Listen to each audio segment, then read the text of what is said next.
तो अस्सलाम वालेकुम, कैसे हैं आप सब। उम्मीद करते हैं कि आप सब खैरियत से होंगे। तो आज का हमारा टॉपिक है 2.2 और उसका पहला टॉपिक है बेटा रदरफोर्ड एटमिक मॉडल। ठीक है ना। तो एटमिक मॉडल का मतलब क्या होता है बेटा, एक एटम का मॉडल किस तरीके का होता है। आप देखते हैं कि रोज़ बरोज़ नई नई गाड़ियाँ आती रहती, थोड़ी बहुत चेंजेस के साथ उसको हम क्या कहते हैं, ये नया मॉडल है। ठीक है ना। तो इसी तरीके जब बात शुरू होती है एटम की, तो सबसे पहले जो जॉन डाल्टन कहता है कि एटम क्या है, जैसे एक पार्टिकल है और इनडिविजिबल पार्टिकल है। ठीक है ना। एटम क्या है, एक पार्टिकल है, एक स्मॉलेस्ट पार्टिकल, इनडिविजिबल है, इसमें कुछ भी नहीं होता। तब तक तो इतनी ही। फिर उसके बाद क्या होता है भाई, डिस्कवरी ऑफ इलेक्ट्रॉन होती है, डिस्कवरी ऑफ प्रोटॉन होती है। तो फिर हमें जाके ऐसा लगता है कि एटम का मॉडल कुछ इस तरीके से, इसमें प्लस चार्ज भी है, माइनस चार्ज भी है, सब बिखरे पड़े हुए। ठीक है ना। तो इस मॉडल को प्लम पुडिंग मॉडल भी कहते हैं। ठीक है ना। तो इस तरीके से बिखरे पड़े हुए। लेकिन बात और आगे चलती है, बात यूं ही नहीं रुकती, बात आती है फिर रदरफोर्ड एटॉमिक मॉडल। तो रदरफोर्ड डिसाइड करता है कि चेक किया जाएगा एक एटम का मॉडल किस तरीके से होता है, कि इसमें तमाम चार्जेस जो प्रोटॉन है, इलेक्ट्रॉन और न्यूट्रॉन है, ये मौजूद कहाँ होते हैं। तो उसके लिए रदरफोर्ड क्या करता है, एक एक्सपेरिमेंट करता तो बहुत सारे एक्सपेरिमेंट, उसमें से कुछ कामयाब होते थे तो वो उसको उस मॉडल को पेश करता है साइंसदानों के सामने। तो आए इस मॉडल को हम लोग स्टडी करते हैं। तो अब तक इतना हो चुका था। अब जो तीसरा मॉडल आएगा वो कौन है बेटा, रदरफोर्ड एटमिक मॉडल। ठीक है ना। इस तरीके से एटम और फिर उसके बाद प्रोटॉन और इलेक्ट्रॉन की डिस्कवरी के बाद एटम का मॉडल इस तरीके से समझा गया। ठीक है। तो अब रदरफोर्ड एटमिक मॉडल को देखते हैं। रदरफोर्ड एटमिक मॉडल कब आया बेटा, 1911 में आया। ठीक है। रदरफोर्ड एटमिक मॉडल कब आया, 1911 में। तो हुआ क्या बेटा, रदरफोर्ड ने किया series of experiment. Rutherford carried out a series of experiment and propose the new model for the atom. तो 1911 में इसने बहुत सारे एक्सपेरिमेंट किए और उसके बाद एक एटम का जो मॉडल है वो प्रपोज किया, वो बनाया और वो पेश किया। ठीक है ना, 1911 में। इससे पहले उसने कितना ही काम किया हो, कितने ही एक्सपेरिमेंट किए होंगे, तभी यहाँ पे लिखा हुआ है carried out a series of experiment. ठीक है ना। मुद्दे की तरफ आते हैं। मुद्दा क्या, एक्सपेरिमेंट करने के लिए इसने क्या लिया। तो आप इस पिक्चर में देख सकते हैं कि इसने क्या लिया है। ठीक है ना। तो लिखा हुआ पिक्चर यहाँ पे मौजूद है। He took a thin sheet of gold, यानी बिल्कुल इसने एक बारीक शीट ली गोल्ड की। यानी गोल्ड क्या है, एक एलिमेंट है, आपके पेरियोडिक टेबल में मौजूद है, चैप्टर 3 या 4 में। ठीक है ना। पेरियोडिक टेबल के बारे में आप जानते होंगे। तो इसने क्या लिया भाई, थिन शीट ऑफ गोल्ड, बिल्कुल बारीक। अब थिन कितनी है इसके बारे में आपके बुक में डिस्कस नहीं किया गया, लेकिन थिन, बहुत ही ज़्यादा थिन। ठीक है ना। And bombard with alpha particle. Discovery of neutron ने, आप अल्फ़ा पार्टिकल के बारे में बहुत बेहतर तरीके से जान चुके होंगे कि अल्फ़ा पार्टिकल क्या होता है। अल्फ़ा पार्टिकल क्या होता है, अल्फ़ा पार्टिकल हीलियम न्यूक्लियाई होता है। अल्फ़ा पार्टिकल क्या होता है, हीलियम न्यूक्लियाई। अल्फ़ा के ऊपर जो चार्ज होता है वो होता है +2। क्या होता है, +2। ठीक है ना। बात समझिए, चार्ज इसके ऊपर होता है +2। और अल्फ़ा पार्टिकल का जो मास होता है वो होता है 4, और जिसमें प्रोटॉन की तादाद होती है वो होता है 2। ठीक है ना। ये अल्फ़ा पार्टिकल है। अब इसी तरीके हीलियम को देखें। हीलियम के ऊपर क्या होता है भाई, एटॉमिक मास 4 होता है, इसका प्रोटॉन कितना होता है, 2 होता है एटॉमिक नंबर। ठीक है ना।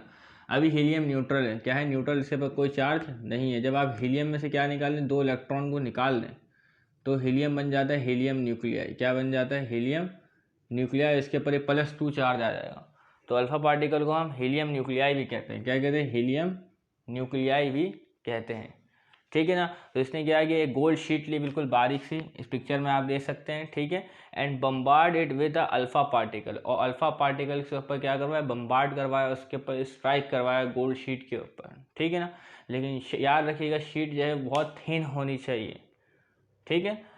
फ्रॉम, ये जो रेडियो एक्टिव रे है कहाँ से ऑब्टेन हो रहा है, from a radio active element. Radio active elements के बारे में आप बखूबी जानते हैं। ये ऐसे एलिमेंट होते हैं रेडियो एक्टिव एलिमेंट जिनका जो न्यूक्लियस है वो अनस्टेबल होता है। जिनका जो न्यूक्लियस है वो क्या होता है, अनस्टेबल। तो इस वजह से वो क्या करते हैं, रेडिएशन इमिट करते हैं। ठीक है ना। वो डीके में चले जाते हैं, यानी वो खुद ब खुद यानी रिएक्शन करते रहते हैं और अपने अंदर से मुख्तलिफ पार्टिकल्स रिलीज हर लम्हे कर रहे होते हैं। ठीक है ना। यानी इनविजिबल रेडिएशन रिलीज करते हैं अपने में से।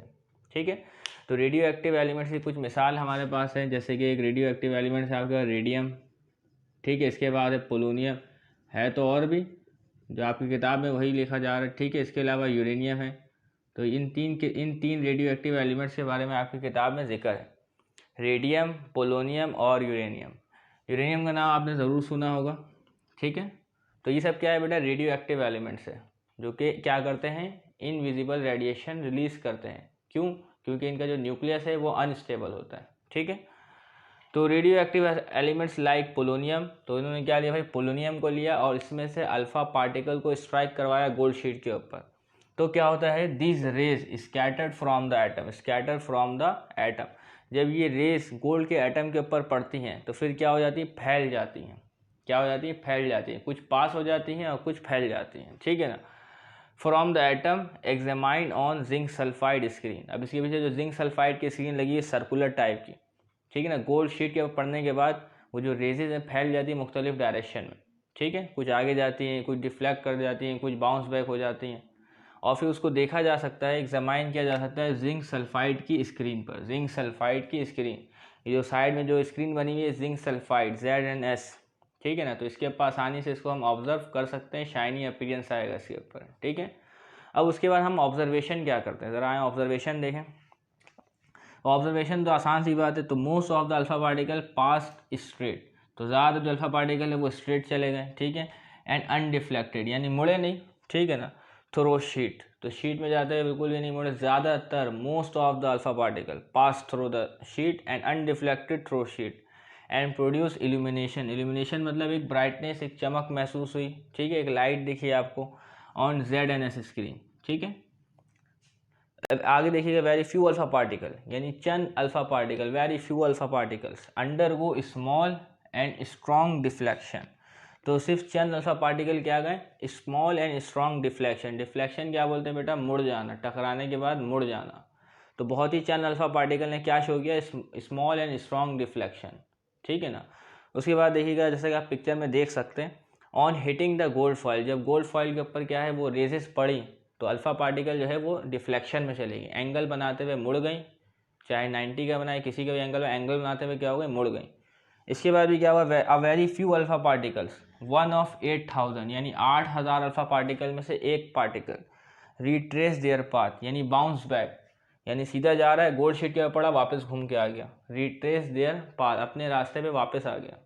तो ये ऑब्जर्वेशन हमारे पास, कुछ सीधी पास हो गई अनडिफ्लेक्टेड रही, लेकिन कुछ क्या है डेविएशन शो किया, इसने डिफ्लेक्शन शो किया on hitting the gold foil, और 1 of 8000 रिट्रेस देयर पाथ यानी अपने रास्ते पे वापस आ गए। तो ये है हमारे पास ऑब्जर्वेशन। इसके बाद हम देखेंगे कुछ पॉस्टुलेट्स रदरफोर्ड एटॉमिक मॉडल की, ठीक है ना। कंक्लूजन क्या निकलता है अगर आप देखें तो ये आगे क्या है आपके पास, गोल्ड फॉइल, ठीक है ना। गोल्ड फॉइल सेंटर में न्यूक्लियस, इसके क्या है शेल है, और इसमें क्या मौजूद होगा, इलेक्ट्रॉन भी मौजूद होगा। क्या मौजूद होगा, इलेक्ट्रॉन, ठीक है। जब इसके ऊपर रेजेस पड़ती हैं कुछ आगे चले जाती हैं, ठीक है। यहाँ से रेस चले गई, यहाँ से रेस चली गई, जब इसके ऊपर आई तो मुड़ गई, इधर इसके कॉर्नर पर आई मुड़ गई, और इसके ऊपर डायरेक्ट सीधा आई तो वापस बाउंस बैक हो गई, ठीक है। इससे हम अंदाज़ा क्या लगा सकते हैं कि एक एटम दो पार्ट्स पर मुश्तमिल होता है, एक होता है न्यूक्लियस, एक होता है न्यूक्लियस और एक होता है एक्स्ट्रा न्यूक्लियर पार्ट। एक होता है न्यूक्लियस और एक होता है एक्स्ट्रा न्यूक्लियर पार्ट, ठीक है। अच्छा, अल्फा रेस के ऊपर चार्ज कौन सा होता है, प्लस होता है। अल्फा रेस के ऊपर चार्ज कौन सा होता है, प्लस। तो जब भी अल्फा रेस प्लस है और जब भी न्यूक्लियस पे पड़ रहा है, सेंटर पे पड़ रहा है, तो ये क्या शो कर रहा है, डिफ्लेक्शन शो कर रहा है। क्या शो कर रहा है, डिफ्लेक्शन। तो इससे ये अंदाज़ा लगाया जा सकता है कि अल्फा जो सेंटर है, सेंटर में कौन सा चार्जेस मौजूद है, प्लस चार्जेस मौजूद है। कौन सा चार्जेस मौजूद है, प्लस, क्योंकि आप जानते हैं कि प्लस चार्ज क्या करते हैं, एक दूसरे को रिपेल करते हैं, और नेगेटिव चार्ज भी क्या करते हैं, रिपेल करते हैं, और प्लस और माइनस एक दूसरे को क्या करते हैं, अट्रैक्ट करते हैं। तो यहाँ पे भी अल्फा पार्टिकल क्या है, प्लस है, और जब प्लस पे स्ट्राइक कर रहा है तो रिपेल कर रहा है, एक दूसरे को डिफ्लेक्शन कर रहे हैं, ठीक है ना। तो इसके अलावा आप ये भी अंदाज़ा लगा सकते हैं कि सेंटर में क्या है भाई, सेंटर में ही एक एटम के मास मौजूद है, सेंटर में ही एक एटम के क्या मौजूद है, मास, ठीक है ना। अब इसके अलावा देखिए कि सेंटर के अलावा जो ये पार्ट है वो क्या है, एम्प्टी है, यानी उसमें वॉल्यूम बहुत ज़्यादा है, उसमें क्या है, वॉल्यूम बहुत ज़्यादा है और इलेक्ट्रॉन का मास बहुत कम है, इलेक्ट्रॉन का मास बहुत कम है, ठीक है ना। इसके अलावा इलेक्ट्रॉन कहाँ मौजूद है, साइडों में इलेक्ट्रॉन मौजूद है, जहाँ पे इलेक्ट्रॉन आसानी से क्या कर रहा है, रिवॉल्व कर रहा है। अब इसके बाद कुछ पोस्टुलेट्स हैं, हम उससे देखेंगे, ठीक है। तो अब हमारे पास मौजूद रदरफोर्ड के पोस्टुलेट्स, तो आए देखते हैं। An atom consist of positively charge dense and very small nucleus. एक एटम में सेंटर में पॉजिटिव चार्ज होता है और डेंस होता है यानी कि भारी होता है, एंड वेरी स्मॉल न्यूक्लियस, और न्यूक्लियस बहुत छोटा होता है, एक एटम के होल कंपैरिजन में बहुत छोटा होता है, और कंटेन करता है प्रोटॉन और इलेक्ट्रॉन।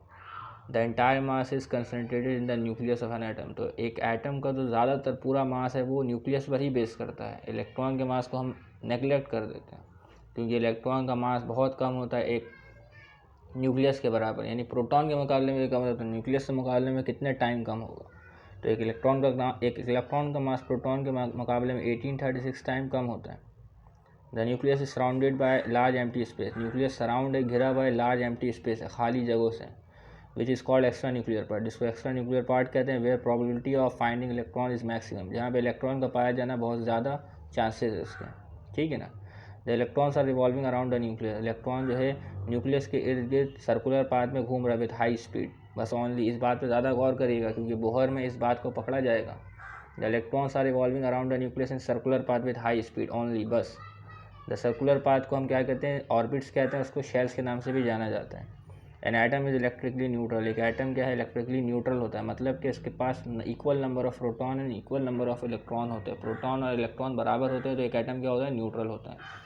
जब उसमें से इलेक्ट्रॉन निकल जाए या उसमें इलेक्ट्रॉन आ जाए तो क्या बन जाता है, आयन्स बन जाता है, जैसा कि आपने चैप्टर 1 में पढ़ा है, ठीक है ना। एक एटम होल इलेक्ट्रिकली न्यूट्रल होता है।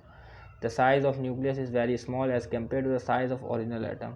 तो एक न्यूक्लियस का साइज़ होता है, ठीक है, वो होल एटम के मुकाबले में बहुत छोटा होता है। तो ये है रदरफोर्ड की पोस्टुलेट्स। इससे अगली वाली वीडियो में हम देखेंगे रदरफोर्ड की डिफेक्ट्स।